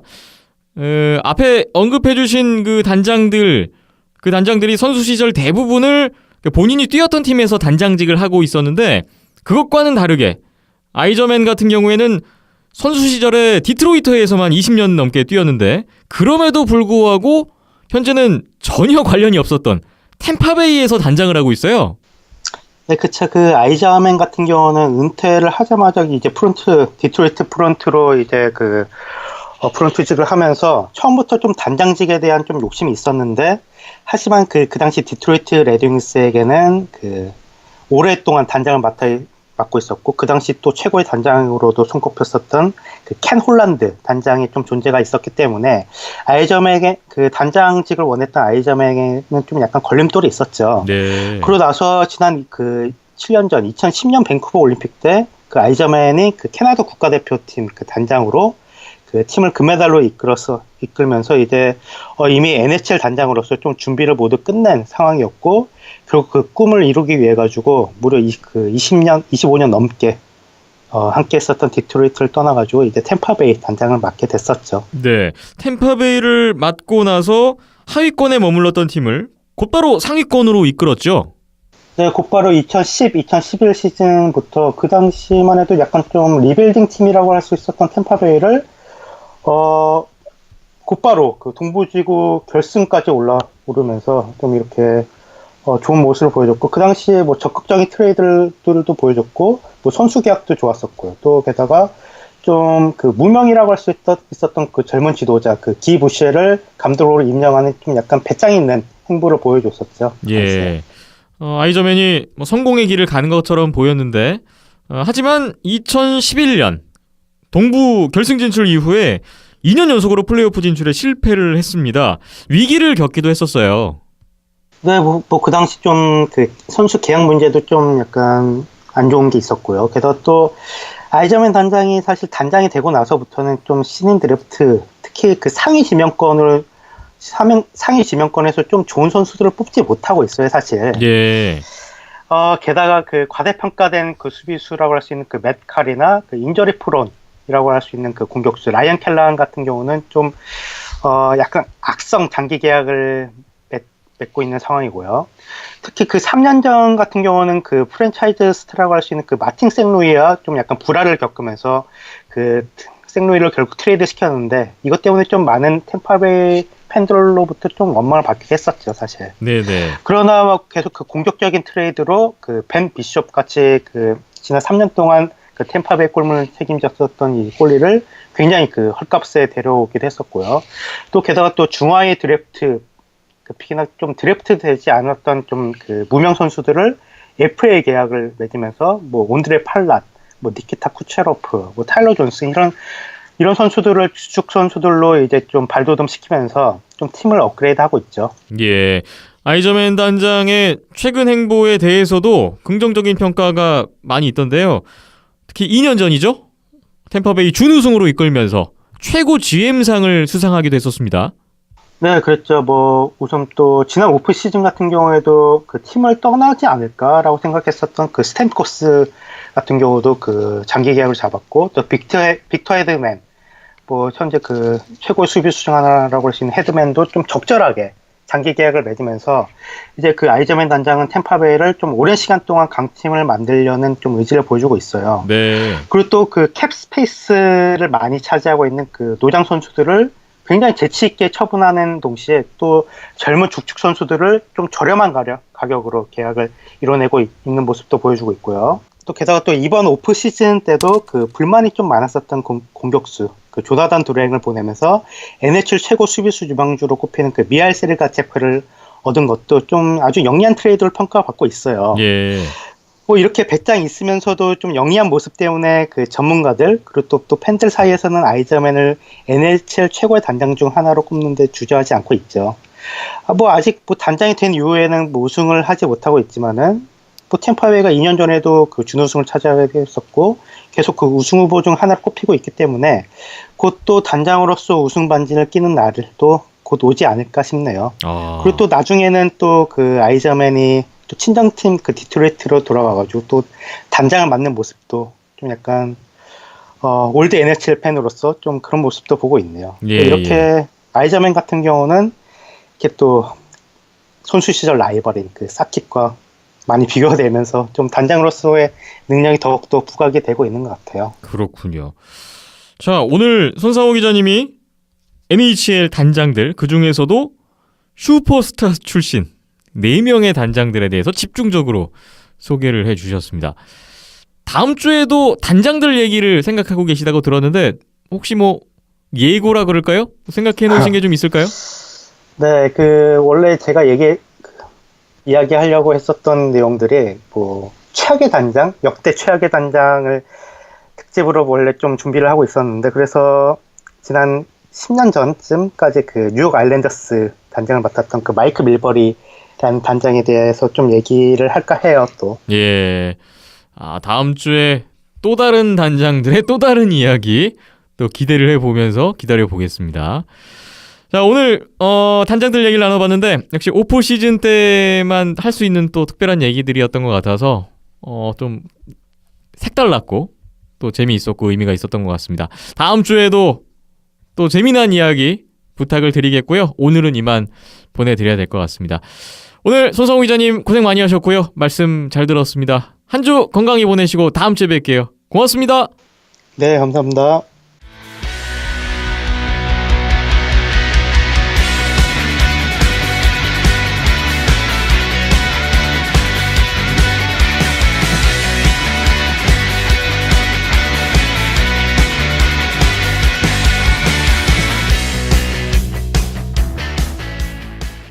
비하인더넷 104회 오늘의 마지막 소식으로 넘어가 보겠습니다. 아시아리그 아이스하키 새로운 소식들이 있어서 오늘 얘기 나눠보려고 하는데요.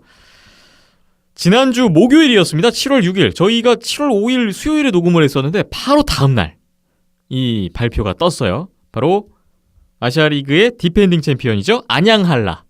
안양한라가 2017-2018 시즌 새 시즌의 선수단 명단을 발표했습니다. 여기에는 새로 영입한 선수들도 소개가 같이 됐었는데 많은 아시아리그 팬분들 또 안양한라 팬분들 우리나라에 워낙 많기 때문에 많은 주목을 받았죠.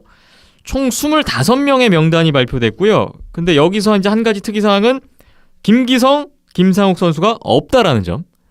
지금 계약 협상 중이다라는 발표가 있었습니다. 그래서 이 두 선수를 제외한 25명의 명단이 발표됐는데 새롭게 추가된 선수들이 있어서 오늘 그 선수들 어떤 선수들인지 좀 간단히 소개도 드리고 안양한라의 새 시즌에 대한 구상에 대해서 잠시 얘기를 해볼까 합니다. 일단 안양한라 들어온 선수들 외국인 선수들부터 눈에 띄는데 일단 그 안양한라의 공식 발표에서도 가장 부각을 시켰던 인물이 바로 이 선수입니다. 사할린에서 뛰던 루슬란 베르니코프. 러시아의 루슬란 베르니코프가 안양한라에 입단한다는 소식이었습니다. 루슬란 베르니코프 하면 지난 2년간 안양한라와의 그 챔피언 결정전 적으로 싸웠던 이 선수가 안양한라로 오게 됐어요. 이것도 또 기묘한 인연이네요. 그렇죠. 지금 아시아리그 넘어온 다음에 가장 좋은 활약을 보이고 있는 선수라고 봐도 그렇게 무방하지 않을 정도로 어떻게 보면 최고의 선수를 영입했다라고도 볼 수 있죠. 물론 나이가 40세. 그렇죠. 네, 만 40세. 그런 좀 이제 나이 부분에선 조금 그럴 수 있습니다만 그래도 열심히 뛰어줄 선수는 안양한라에 많기 때문에 그러니까 활동량 부분을 채워줄 만한 선수들은 안양한라에 많기 때문에 그렇게 큰 걱정 안 하셔도 될 것 같고 본연의 장점이라고 할 수 있는 좀 더 득점 부분에 조금 더 집중할 수 있는 경기를 할 수 있을 것 같습니다. 어떻게 보면 안양한라에 사실 좀 악몽을 성사해주던 선수라고도 할 수가 있는데 이 선수의 영입으로 사할린의 전력 손실 플러스 안양한라의 전력 강화 부분에서는 굉장히 의의를 찾을 수 있는 트레이드가 아니라 영입이라고 할 수 있을 것 같네요. 많은 나이만큼이나 어마어마한 경험이 있는 선수예요. 거의 20년 동안에 러시아리그, KHL, VHL 다 거치고 아시아리그에 왔는데 아시아리그에서 3년 뛰었는데 한 시즌 평균 69포인트를 냈어요. 지난 시즌에도 거의 포인트왕 할 뻔하다가 마지막에 안 됐는데 나이를 무색해하는 활약을 보여줬습니다. 경기 숫자가 48경기인 걸 감안했을 때 평균 69포인트면 정말 어마어마한 수치다라고 할 수 있을 것 같고 네. 예, 전혀 문제 없는 영입이라고 할 수 있을 것 같습니다. 네. 거기다가 나이를 무색해하는 또 한 가지 3시즌 동안에 전 경기 출장을 했다는 점 플레이오프까지 이 점도 나이에 대한 우려를 좀 씻게 할 만한 그런 부분인 것 같아요. 일단 루슬란 베르니코프를 영입했고요. 그리고 또 한 명의 노장 선수가 외국인 선수로 안양한라에 들어왔습니다. 바로 차이나 드래곤에서 뛰던 캐나다 출신 스캇 바니입니다.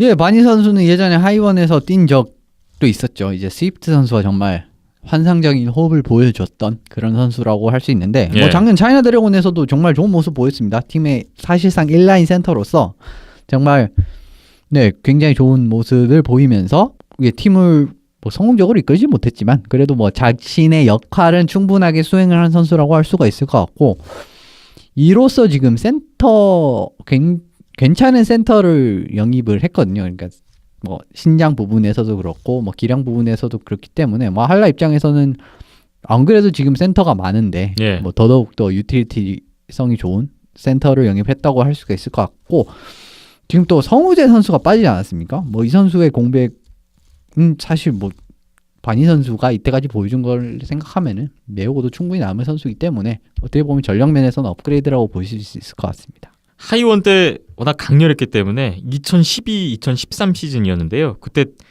마이클 스위프트 선수가 97포인트를 했었고 스카파니 선수가 87포인트를 하는 대단한 그때 뭐 영혼의 콤비라고 표현을 해주셨는데 그 기억이 또 있는데 차이나 드래곤을 거쳐서 안양한라로 오게 됐습니다. 스카파니 선수도 38살이에요. 두 노장 외국인 선수가 이제 안양한라에 외국인 선수 2명 구축의 일원이 됐습니다. 마이클 라자를 포기하고 베르니코프, 바니 이렇게 일단 구축을 했는데 뭐 이 부분에 대해서는 어떻게 평가하세요? 조금 이색적이라고 할 수 있을 것 같은데 라자 선수가 이제 뒤에 합류한 뒤에 괜찮은 모습을 보이지 않았습니까? 그래서 예. 저는 잔류도 생각을 해봤을 것 같기도 한데 그리고 시즌도 짧지잖아요. 그런 부분을 감안했을 때는 그렇게 팀 입장에서는 평소보다 이제 외국인 선수를 한 명 더 영입을 하는 부분에서 좀 덜 부담스럽기 때문에 잔류 부분도 생각을 해보지 않을까 싶었는데 뭐 어쩔 수 없이 나오게 됐지만 어떻게 보면은 최근 모습 보여준 것을 보면은 이 두 선수가 결코 나쁘지 않았습니다. 네. 그런 부분을 봤을 때는 예, 전혀 나쁜 결정은 아니라고 보네요. 그렇군요. 그리고 일본인 선수의 영입도 있는데요. 공격수 스즈키 마사이토 선수가 안양한라에 옵니다. 역시 차이나 드래곤에서 지난 시즌 뛰었었던 선수인데 이 선수 같은 경우에는 오지 이글스에서 2006년에 아시아리그에 데뷔를 했었고 오지 이글스 또 도쿠 프리블레이즈 차이나 드래곤을 거쳐서 안양한라에 오게 됐어요. 이 선수도 경험이 아주 풍부한 선수네요. 그렇죠. 이 선수도 일본에서 유명한 팀들을 다 거쳤고 어떻게 보면 좀 엘리트 플레이어에 가까운 선수였지만 지금은 사실 좀 나이가 많습니다. 그래도 차이나 드래곤에서 최근 3시즌 동안 나쁘지 않은 활약을 했었고요.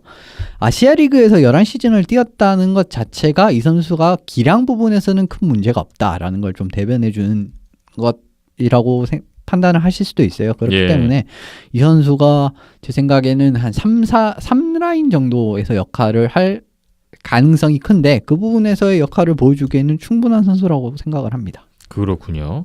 스즈키 마사이토까지 영입이 됐습니다. 자, 그리고 예전에 안양한라에서 뛰었던 선수들이 이제 또 복귀를 하는 모습들이 있어요. 먼저 2006년에 안양한라에서 데뷔를 했었던 이우원 선수가 안양한라에 복귀합니다.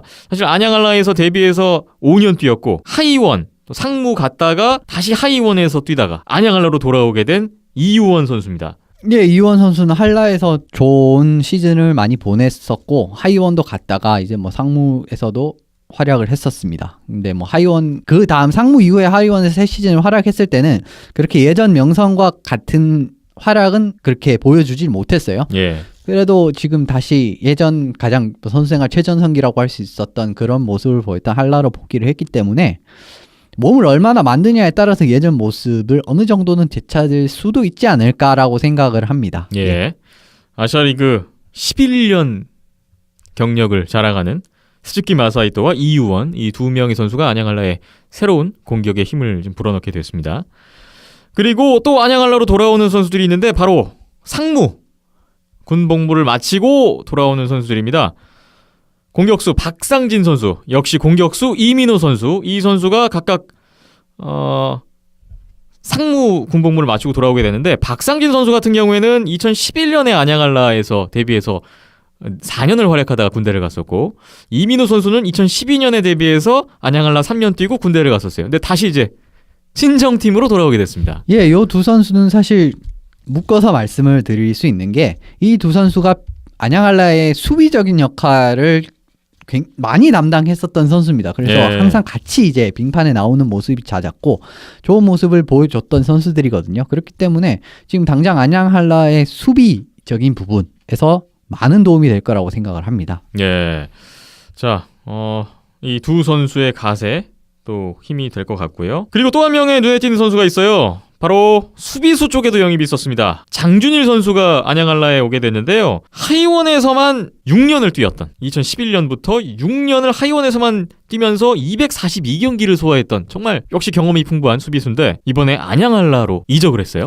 예, 장준일 선수 같은 경우에는 약간 기복이 있긴 하지만 그래도 공격 수비 양면에서 팀에 많이 도움을 줄 수 있는 선수거든요. 근데 지금 하이원에서의 모습을 비교를 해봤을 때는 하이원 같은 경우에는 사실 수비 깊이가 그렇게 두텁다고 할 수가 없었습니다. 그런데 지금 안양한라 같은 경우에는 완전히 다른 이야기거든요. 그렇기 때문에 예전만큼 부담을 가질 필요가 없기 때문에 예.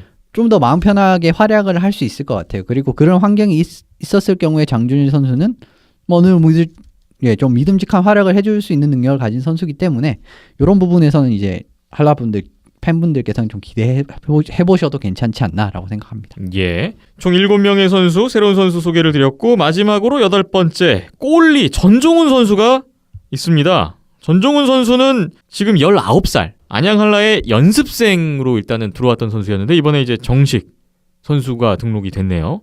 전종훈 선수 잠깐 소개를 드리면 18세 이하 대표팀 경력이 있고요. 고등학교 졸업 후에 바로 프로에 진출하는 첫 번째 국내 선수로 기록됐다고 합니다. 자, 골리 전종훈 선수의 역할.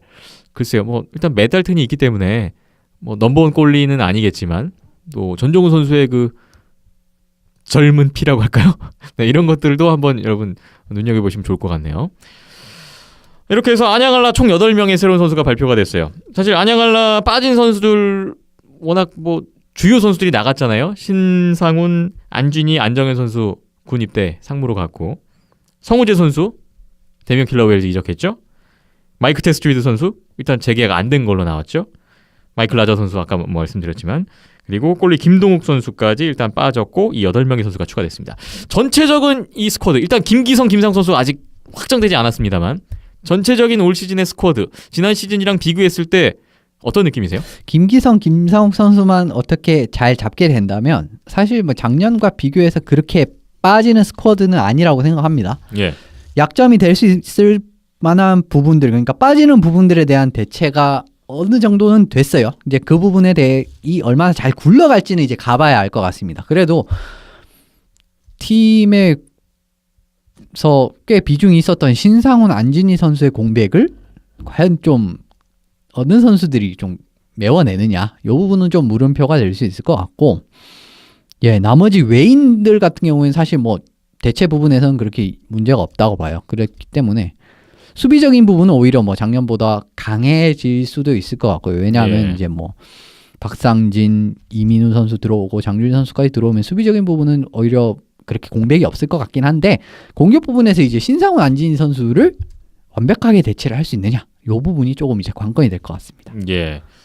이미 2년 연속 통합 우승을 했고 지난 시즌에는 더 강해지는 안양한라였는데 올 시즌 과연 어떠할지 또 주목을 해보겠습니다. 이렇게 해서 대면 킬러 웨일즈에 이어서 안양한라까지 일단 선수단이 명단이 나왔고 이제 우리나라 팀 중에서는 하이원의 명단 공개만이 남아 있습니다. 지금 하이원 현재까지 이제 드러난 것만 봤을 때 빠진 선수들은 확인이 됐거든요. 박기훈 골리 상무 입대했고 브라이언 영 대면 킬러 웨일즈 갔고 김동환 선수 도크 프리블레이즈로 갔고요.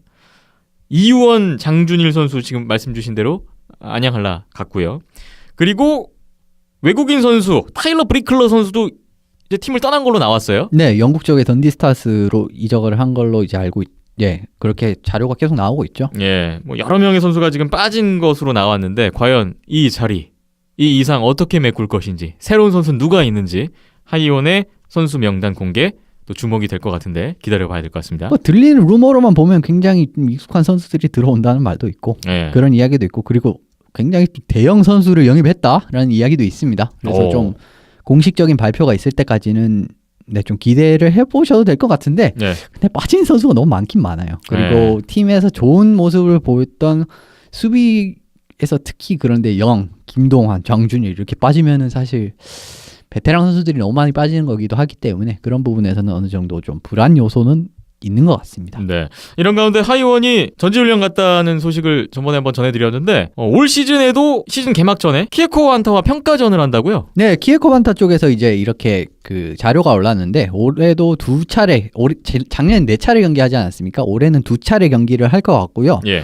지금 일정으로 봤을 때는 제 생각에는 이거는 핀란드 쪽에서 경기를 하는 것 같습니다. 근데 이 부분은 확실하지가 않기 때문에 그 뒤에는 확실하게 나온 다음에 말씀을 드리는데 경기 일자는 핀란드 시간으로 8월 16일, 8월 19일. 근데 핀란드 시간이기 때문에 그렇게 일자 차이는 없을 걸로 알고 있습니다. 이렇게 두 경기가 잡혀 있는데 새로운 하이원의 모습이 과연 어떤 모습을 보일지 기대되네요. 작년 제 기억에는 네 경기를 다 내준 걸로 기억을 하는데 결국 뚜껑을 열어봤을 때도 그렇게 좋지 않았죠. 근데 어느 정도 전력의 판가름을 할 수 있는 무대가 될 수 있는 만큼 이 경기 결과도 좀 기대가 됩니다. 예. 그리고 일본 팀들도 추가 영입 선수 발표가 있었습니다. 도호쿠 프리블레이즈 2명의 선수 영입 소식이 있었는데 차이나 드래곤의 골리였던 하시모토 미치오가 프리블레이즈로 간답니다. 그렇죠. 예, 지금 두 명의 선수 차이나 드래곤에서 활약했던 두 명의 선수가 모두 합류했습니다. 도호쿠 프리블레이즈로 합류를 했고 이로써 지금 차이나 드래곤에서 뛰던 일본인 선수들은 다 이적을 마쳤어요. 그렇네요. 그렇기 때문에 지금 하시모토 미치오 골리 같은 경우에는 차이나 드래곤에서 몇 안 되는 좋은 모습을 보여주던 선수였죠. 정말 힘들었는데 그래서 고군분투 드디어 고생길을 떠났습니다. 나이는 많지만 그래도 보여준 것을 생각해 봤을 때는 지금 도호쿠 프리블레이즈가 문제점이 뭐냐면 골리가 없다는 거예요. 딱 넘버원 골리가 없다는 것은 문제인데 지금 골리가 3인 경쟁 체대로 지금 들어간 상황이죠. 어떻게 보면. 그래서 두 명이 진짜 계속 부진한 활약을 보여준다면 하시모토 미치오 골리가 의외로 주전으로 나설 수도 있겠다라는 생각을 할 수 있을 것 같습니다. 네. 하시모토 미치오 선수 역시 40세 40살이고요. 아이스박스에서 데뷔는 했지만 예전에 프리블레이즈에서 이미 6년을 뛰었었다가 다시 이제 예전 소속팀으로 돌아가는 형국이 됐어요. 그리고 공격수 카시노 요시카즈 선수가 또 프리블레이즈에 가게 됐는데 카시노 요시카즈 선수는 어떤 역할을 할 수 있을까요? 예, 이 선수는 차이나 드래곤에서 탑라인 비슷하게 이제 활약을 했었는데 이 선수는 지금 당장 블레이즈의 멤버 구성을 봤을 때는 어떻게 보면은 조합을 맞춤에 따라서 1, 2라인에서도 활약을 할 가능성도 있긴 있을 것 같습니다. 그런데 그렇게 크진 않을 것 같고요. 크리스 감독이 항상 좀 로스터나 라인 콤보 같은 경우를 계속 조정을 하는 그 감독이기 때문에 실습 조정하는 감독이기 때문에 이 부분은 좀 시즌이 열려봐야 알 수 있을 것 같습니다. 그래도 지금 예전에 뛰었던 블레이즈라는 시스템에 익숙한 선수들이 두 명이 다 들어왔기 때문에 즉시 팀에 적응을 할 수 있을 것 같네요. 네. 카시노 요시카즈 역시 과거에 프리블레이즈에서 5년간 활약을 했었던 선수인데요. 전 차이나 드래곤 선수면서 예전에 프리블레이즈 선수였던 공통점을 안고 있는 두 명의 선수 하시모토 미치오와 카시노 요시카즈가 또 그 프리블레이즈로 합류하게 됐습니다. 그리고 일본 재즈 크레인즈도 한 명의 선수 영입을 발표했는데 바로 수비수 데니스 아키모토입니다. 예, 이 선수가 제가 알기론 러시아 혼혈 선수로 알고 있고 일본 국가대표로도 활약한 경력이 있는 선수입니다. 그리고 신장이 그렇게 크진 않지만 공수 양면에서 좋은 활약을 보여줄 수 있는 선수라고 할 수 있는데 이 선수가 크레인즈에서 뛰다가 작년에 갑자기 해외 이적을 천명한 다음에 독일 3부 리그로 갔었던 그런 경력이 있거든요. 근데도 스탯만 봤을 때는 그렇게 나쁘지 않았는데 경기를 못 봤기 때문에 그 부분은 좀 말씀드리기 어려울 것 같고 어쨌든 다시 지금 크레인즈에 복귀를 했어요. 지금 사카타슌 선수가 이적을 선택하지 않았습니까? 이 선수의 공백을 지금 데니스 아키모토 선수로 이제 메울 심산인 것 같은데 이런 부분에서는 어떻게 보면은 지금 할 수 있는 최선의 선택을 한 것 같긴 합니다. 그래서 이 부분도 과연 이제 작년 독일 3부 리그에서는 어떤 경험을 쌓고 왔을지는 좀 열어봐야 알 수 있을 것 같네요. 네. 크레인즈에서 데뷔해서 3년 동안 뛰다가 팀을 떠났던 데니스 아키모토가 독일 생활을 마치고 크레인즈에 복귀했다는 소식이었습니다.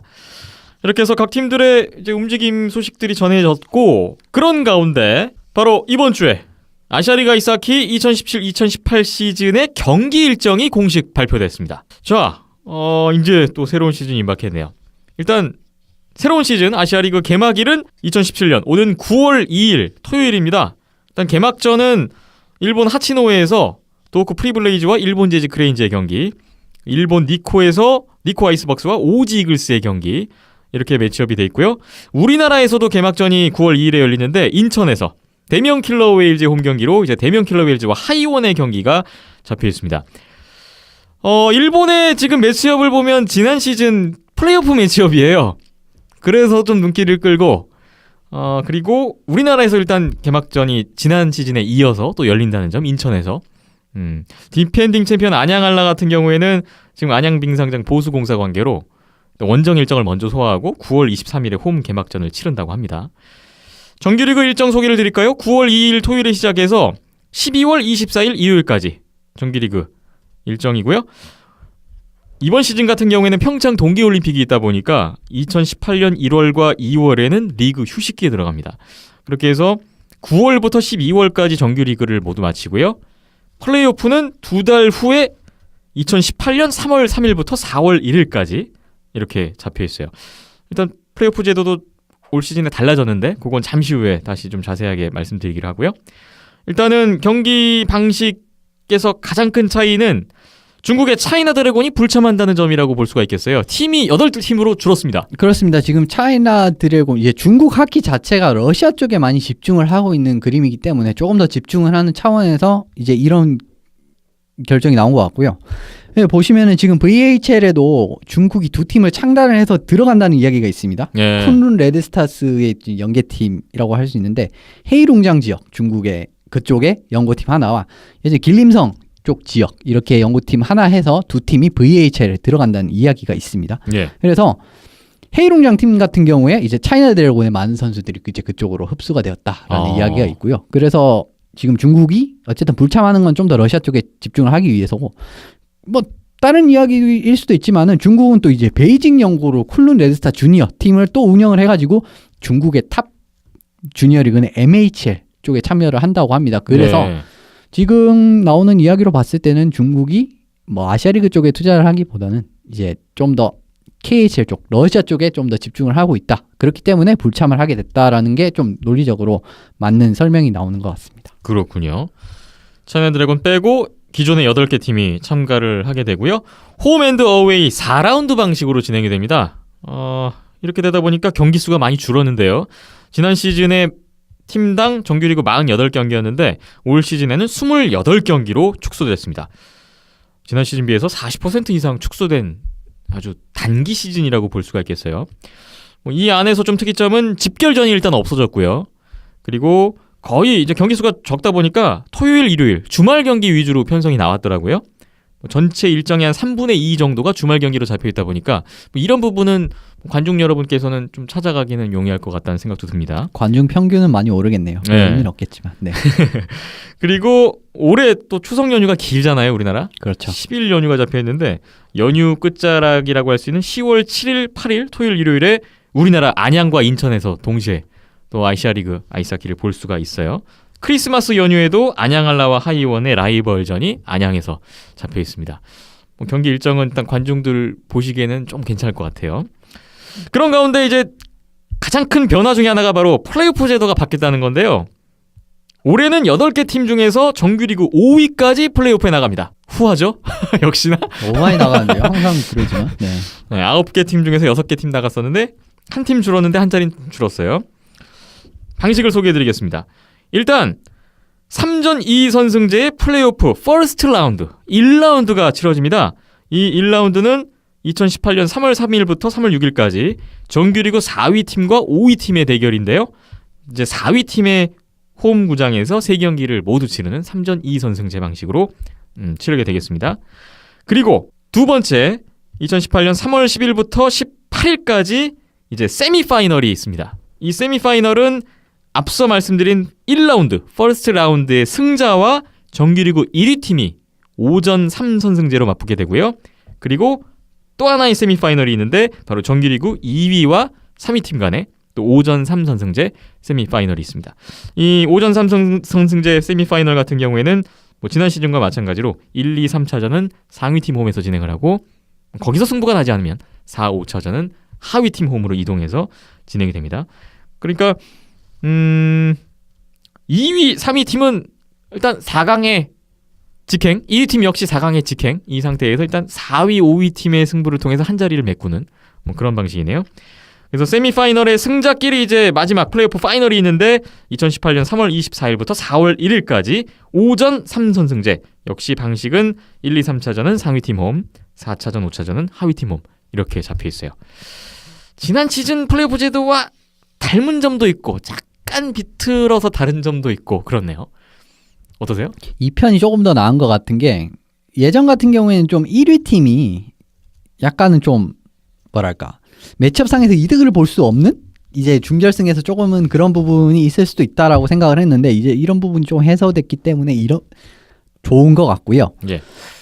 다만 역시나 첫 3경기를 상위팀 홈에서 하는 거는 역시 아직은 좀 받아들이기 어렵다라고 말씀드릴 수 있을 것 같습니다. 뭐 사실 비용 때문에 어쩔 수 없는 문제긴 한데 아쉬운 건 아쉬운 거.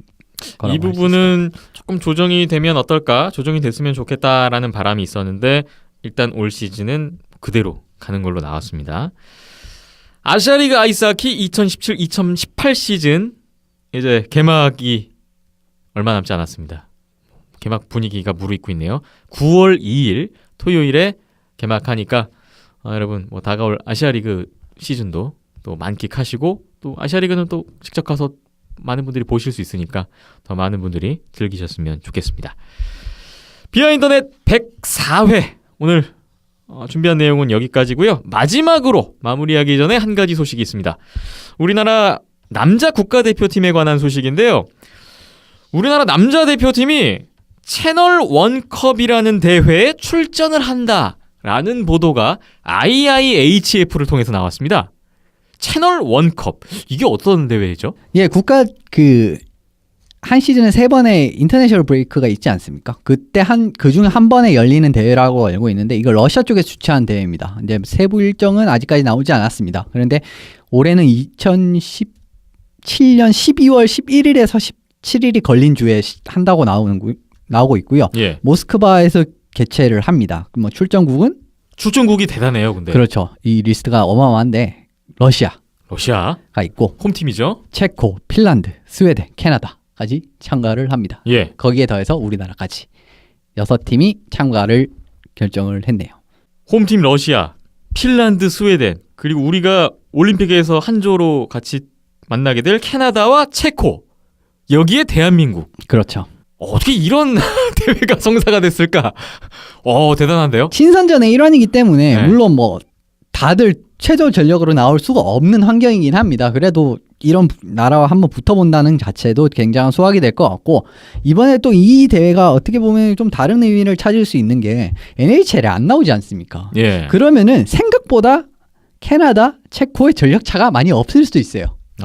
여기 나오는 팀들과 물론 뭐 차이가 있을 가능성이 더 크지만 없을 가능성이 크거든요. 그렇기 때문에 이제 평창 올림픽 본무대를 준비하는데도 꽤 도움이 될 만한 무대라고도 생각을 하고 언제 또 핀란드, 스웨덴 같은 북유럽 최강호 팀들과 그리고 러시아는 뭐 그때는 25세 이하, 사실상 25세 이하와 붙었지만 이번에는 사실 성인 대표팀이 어쨌든 나오지 않겠습니까? 예. 이런 걸 감안했을 때는 우리나라 선수들에게는 많은 도움이 될 수 있는 그런 무대라고 말씀드릴 수 있을 것 같습니다. 네, 이런 탑 레벨 대회에 참가한다는 기회가 흔치 않은데 우리나라로서는 아주 소중한 경험이자 기회가 될 것 같고요.